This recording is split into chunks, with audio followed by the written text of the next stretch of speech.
That gust of wind you may have felt Wednesday afternoon was congressional Republicans exhaling after President Trump announced a 90-day pause on his reciprocal tariffs while ratcheting up duties on China to 125%.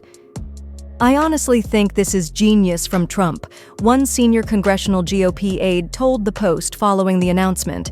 "We still have a 10% universal tariff and 125% on China, and markets are booming." He has so broken people's brains that they're basically celebrating over a global tariff and saying it's him showing weakness, added the source, noting that 10% baseline rates on most imports, which took effect at 12:01 a.m. Saturday, are still in place and will likely stay for the foreseeable future now. Trump's announcement came just in time for House and Senate GOPers, who were due to head home later this week for a 2-week recess coinciding with Passover and Easter. The president, 78, had boasted that more than 75 countries had called his administration seeking tailored deals against the onslaught of tariffs that took effect at 12:01 a.m. Wednesday. "I urged President Trump to focus on two things," Cruz said. "Focus on China, focus on reciprocity." He did, and today's announcement is terrific news. Johnson, 53, had publicly advocated for giving Trump space to use the tariffs for negotiating amid fears that the U.S. was careening into an avoidable financial crisis. POTUS knows the art of the deal. He strengthened the United States' negotiating power and has masterfully positioned American workers back on top.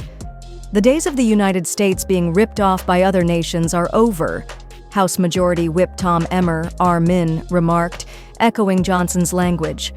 "Hopefully there'll be some people talking some sense into the policy and being less extreme," Paul told a Business Insider reporter. "There should be a learning curve here. When you add a bunch of tariffs, you lose $6 trillion in the marketplace. When you get rid of the tariffs, guess what? It comes bounding back."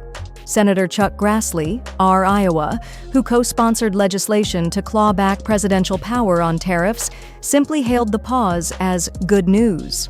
Senator Tom Tillis, RNC, who had asked U.S. Trade Representative Jamieson Greer, "Whose throat do I get to choke if this proves to be wrong?" during a Tuesday hearing, said the pause was the right decision. "We should focus on holding Communist China accountable for its IP theft, currency manipulation, and unfair trade practices," Tillis said. "China chose to retaliate, and they will pay the price." Meanwhile, Democrats overwhelmingly jeered the president's action as flip-flopping in the face of global turmoil. "Trump retreats on tariffs because of Trump's slump," chided Senate Minority Leader Chuck Schumer.